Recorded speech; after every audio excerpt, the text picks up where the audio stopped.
ಅನ್ನದಾತ ಸುಡುವ ಬಿಸಿಲಿನಲ್ಲಿ ಬೆವರು ಸುರಿಸಿ ಈ ನಾಡಿನ ಹಸಿವು ನೀಗಿಸುವ ಸಾಕ್ಷಾತ್ ಪರಶಿವನ ಸ್ವರೂಪ. ಆದರೆ ಇಂದು ಅದೇ ಅನ್ನದಾತನ ಮನೆಯಲ್ಲಿ ಕತ್ತಲು ಆವರಿಸಿದೆ. ಹಸಿರಾಗಬೇಕಿದ್ದ ಹೊಲಗಳು ಹೆಣದ ರಾಶಿಯಾಗುತ್ತಿವೆ.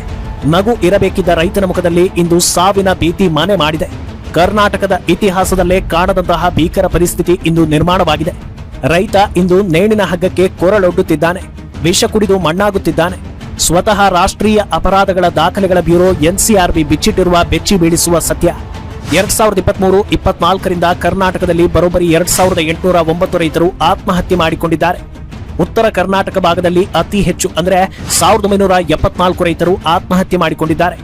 ಮಾತೆತ್ತಿದರೆ ಉತ್ತರ ಕರ್ನಾಟಕದ ಬಗ್ಗೆ ಪೂಟಗಟ್ಟಲೆ ಭಾಷಣ ಬಿಗಿಯುವ ಕಾಂಗ್ರೆಸ್ಸಿನ ಭಾಷಣಕೋರರು ಅನ್ನದಾತನ ಕಷ್ಟಕ್ಕೆ ಸ್ಪಂದಿಸಿ ಅಂದರೆ ಕಣ್ಣು ಕಿವಿ ಮುಚ್ಚಿ ಕೂರುತ್ತಾರೆ. ಈ ಅಂಕಿ ಅಂಶದೊಂದಿಗೆ ಕರ್ನಾಟಕ ಇಂದು ದೇಶದಲ್ಲೇ ರೈತರ ಆತ್ಮಹತ್ಯೆಯಲ್ಲಿ 2ನೇ ಸ್ಥಾನಕ್ಕೆ ಬಂದು ನಿಂತಿದೆ. ಹಾವೇರಿ 297 ಸಾವು, ಬೆಳಗಾವಿ 259 ಸಾವು, ಕಲಬುರಗಿ 234 ಸಾವು, ಧಾರವಾಡ 195 ಸಾವು. ಸ್ವತಃ ಕಾಂಗ್ರೆಸ್ ಸರ್ಕಾರ ನೀಡಿರುವ ಈ ಎಲ್ಲ ಅಂಕಿ ಅಂಶಗಳು ಕೇವಲ ದತ್ತಾಂಶಗಳಲ್ಲ, ಇವು ಸಾವಿರಾರು ಕುಟುಂಬಗಳ ಆಕ್ರಂದನ, ಅನಾಥವಾದ ಮಕ್ಕಳ ಕಣ್ಣೀರು. ಇಷ್ಟೆಲ್ಲ ನಡೀತಾ ಇದ್ರೂ ಕರ್ನಾಟಕದ ಕಾಂಗ್ರೆಸ್ ನಾಯಕರು ಕುರ್ಚಿ ಕಚ್ಚಾಟದಲ್ಲಿ ಬ್ಯುಸಿಯಾಗಿದ್ದಾರೆ. ಸದಾ ಬೇಡದ ವಿಷಯಗಳ ಬಗ್ಗೆ ಟ್ವೀಟ್ ಮಾಡುವ ಪ್ರಿಯಾಂಕ್ ಖರ್ಗೆ ಅವರೇ ಕಲ್ಯಾಣ ಕರ್ನಾಟಕದ ರೈತರ ಸಾವು ಕಾಣಿಸುತ್ತಿಲ್ಲವೇ? ಕಲಬುರಗಿಯ ಅನ್ನದಾತನ ಗೋಳು ನಿಮ್ಮ ಎಸಿ ರೂಮಿನವರೆಗೆ ತಲುಪುತ್ತಿಲ್ಲವೇ? ಈ ಅಮಾಯಕ ಸಾವುಗಳಿಗೆ ನ್ಯಾಯ ಸಿಗೋದು ಯಾವಾಗ? ಸದಾ ಕೇಂದ್ರ ಸರ್ಕಾರದ ಮೇಲೆ ಗೂಬೆ ಕೂರಿಸುವ ರಾಜ್ಯ ಕಾಂಗ್ರೆಸ್ ಸರ್ಕಾರಕ್ಕೆ ರಾಜ್ಯದ ಜವಾಬ್ದಾರಿಯ ನೆನಪಿಲ್ಲವೇ? ಸಿಎಂ ಸಿದ್ದರಾಮಯ್ಯನವರೇ, ಡಿಸಿಎಂ ಡಿಕೆ ಶಿವಕುಮಾರ್ ಅವರೇ, ಗ್ಯಾರಂಟಿಗಳ ಹೆಸರಲ್ಲಿ ಜನರ ದಾರಿ ತಪ್ಪಿಸುತ್ತಿರುವ ನಿಮಗೆ ರೈತರಿಗೆ ನಿಮ್ಮ ಸರ್ಕಾರ ನೀಡುತ್ತಿರುವ ನಿಜವಾದ ಗ್ಯಾರಂಟಿ ಆತ್ಮಹತ್ಯೆ ಮಾತ್ರವೇ.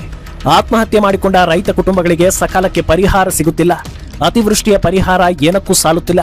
ರೈತ ಬೆಳೆದ ಬೆಳೆಗೆ ಯೋಗ್ಯ ಬೆಲೆ ನೀಡುವಲ್ಲಿ ಸರ್ಕಾರ ಸಂಪೂರ್ಣ ವಿಫಲವಾಗಿದೆ. ಕಬ್ಬು, ಮೆಕ್ಕೆಜೋಳ, ತೊಗರಿ ಬೆಳೆಗಳನ್ನ ಬೆಂಬಲ ಬೆಲೆಯಡಿ ಖರೀದಿಸಲು ಹಿಂದೇಟು ಹಾಕಿ ಅನ್ನದಾತರನ್ನ ಸಂಕಷ್ಟಕ್ಕೆ ದೂಡಿತ್ತು. ಕಾಂಗ್ರೆಸ್ ಸರ್ಕಾರ ರೈತರಿಗೆ ನೀಡುತ್ತಿದ್ದ ಸಬ್ಸಿಡಿ ಮತ್ತು ಕೃಷಿ ಯೋಜನೆಗಳಿಗೂ ಕತ್ತರಿ ಹಾಕಿದೆ. ಅನ್ನದಾತನ ಕಣ್ಣೀರ ಶಾಪಕ್ಕೆ ನಿಮ್ಮ ಸರ್ಕಾರ ಬಲಿಯಾಗಲಿದೆ. ರೈತರ ಶವದ ಮೇಲೆ ಕಟ್ಟುತ್ತಿರುವ ನಿಮ್ಮ ಈ ಅಧಿಕಾರದ ಸೌಧಕ್ಕೆ ಅನ್ನದಾತನೇ ಅಂತ್ಯ ಹಾಡಲಿದ್ದಾನೆ.